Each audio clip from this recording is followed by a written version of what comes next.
Assalamualaikum warahmatullahi wabarakatuh. Apa kabarnya? Ketemu lagi dengan aku, Anissa Channel, yang aku jarang nge-vlog ya. Oh iya, apa kabarnya kalian? Semoga saja kalian tetap sehat, selalu dilindungi oleh Allah Subhanahu wa Ta'ala, diberi keberkahan hidup, diberi panjang umur, diberi umur panjang yang bisa menambah pundi-pundi amal untuk menuju surganya Allah Subhanahu wa Ta'ala. Amin amin amin ya rabbal alamin. Ini doa untuk kalian dan juga untuk diriku sendiri, untuk keluarga aku.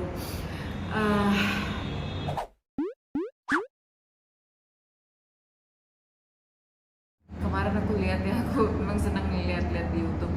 Itu aku lihat ada berita artis atau selebriti Kalina ex mantan istrinya Deddy Corbuzier yang sedang bermasalah dengan ibunya ya, dengan ibu kandungnya sendiri. Tapi aku sendiri tidak membahas tentang mereka karena walau gimana ini aku nggak mau mencampuri ya, aku nggak mau mengomentari, aku nggak mau bergosip. Setiap orang semua ada punya masalah dan kita doakan agar masalah mereka bisa selesai.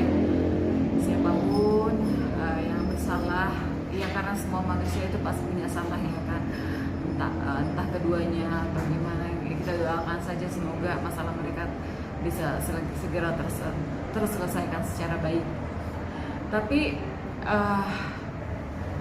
aku lihat di masalah mereka, karena adanya berita ini, bukan masalah mereka, ada beradanya berita ini, jadi aku tuh sempat terfikirkan tentang almarhumah ibuku yang aku memanggilnya emak ya, yang aku rasa she's the best for me, the best for my family. She's Wonder Woman. Dan aku pikir juga semua anak-anak yang lain ya merasa ibunya adalah yang terbaik untuknya, sama seperti aku. Di sini aku ingat masalah dulu waktu aku kecil, ketika aku masih kecil, dimana kita tuh keluarga yang istilahnya keluarga besar ya, bukan besar apa ya, tapi besar karena anak-anaknya tuh banyak. Jadi aku punya adik-adik berapa? 4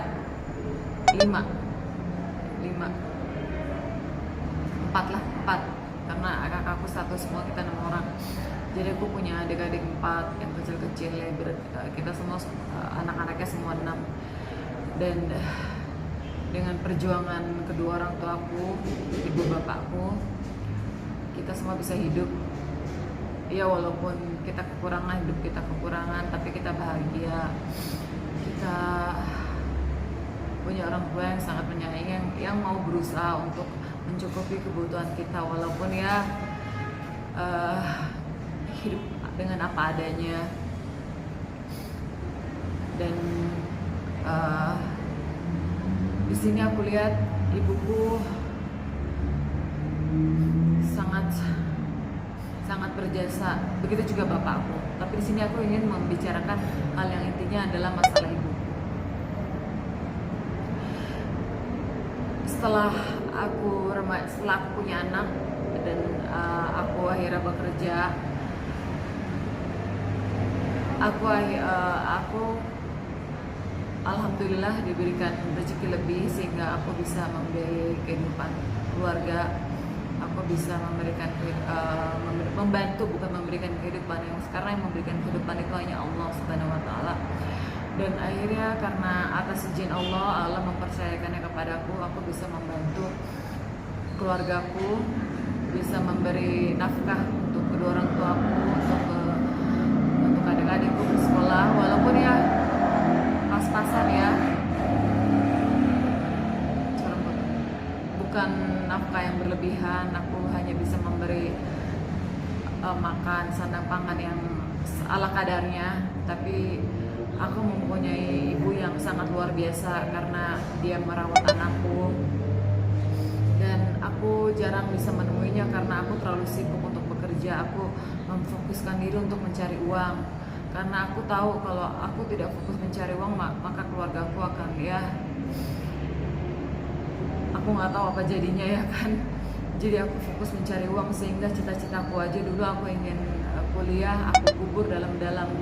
Dan baru kali ini aku ceritakan, aku nggak pernah menceritakannya kepada siapapun, aku menceritakannya di sini.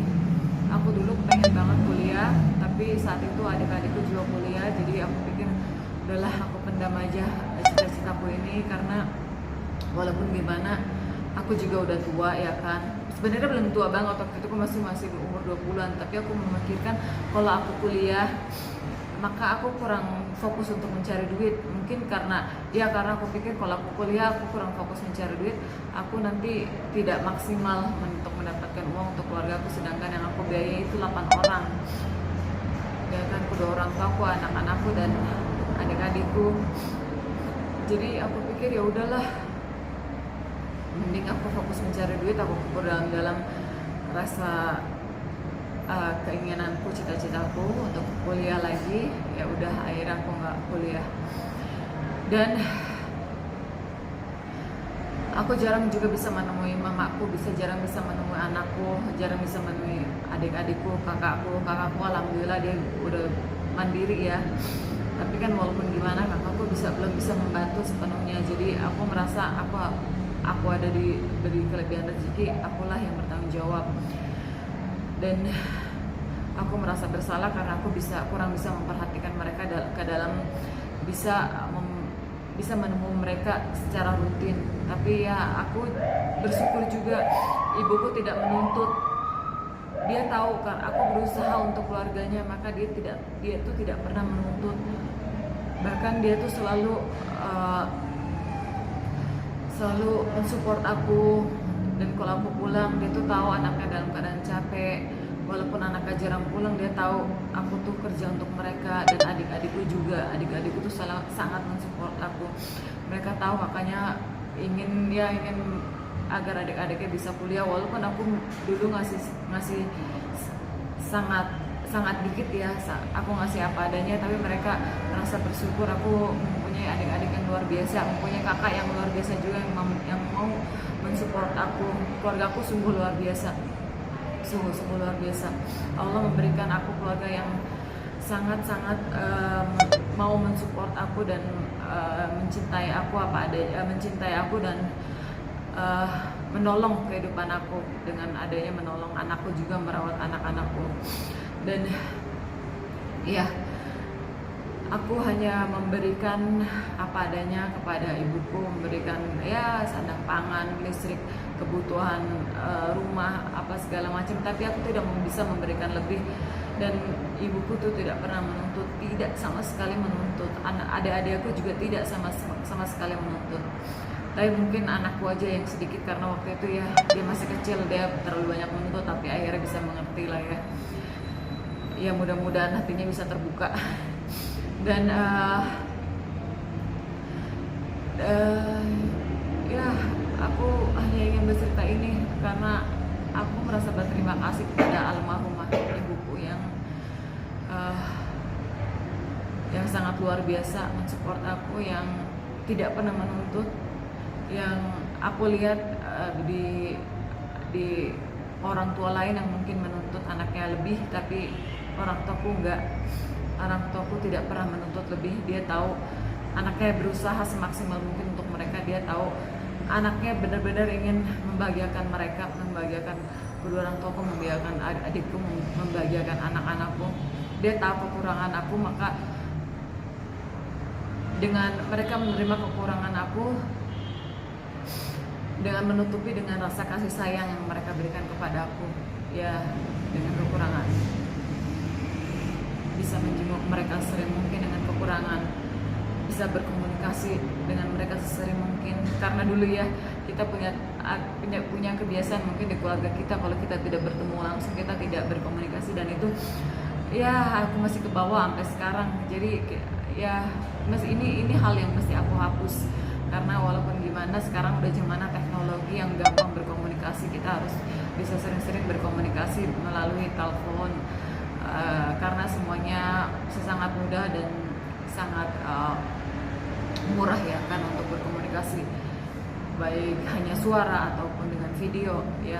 Mudah-mudahan kebiasaan ini bisa hilang karena dulu aku waktu zaman aku bekerja, karena kita baru mulai mempunyai telepon, dan akhirnya aku tidak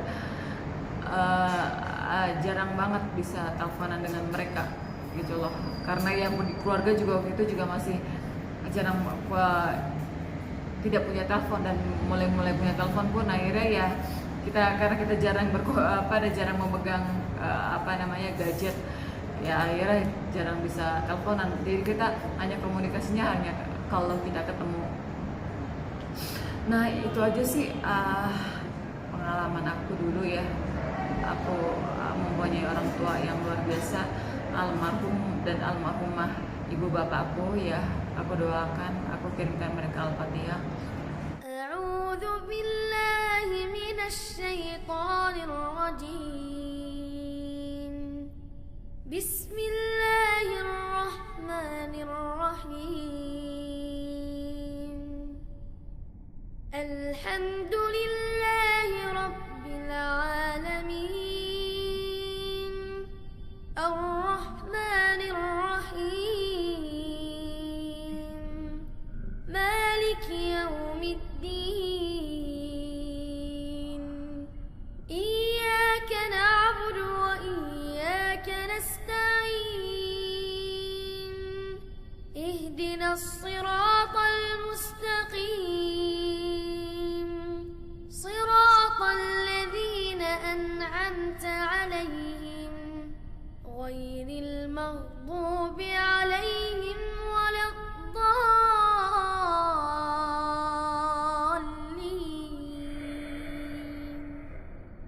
Semoga orang tuaku tenang di sana, semoga orang tuaku di tempat yang terbaik, di surganya Allah, di depan surganya Allah menunggu untuk memasuki surganya Allah. Amin, amin, amin.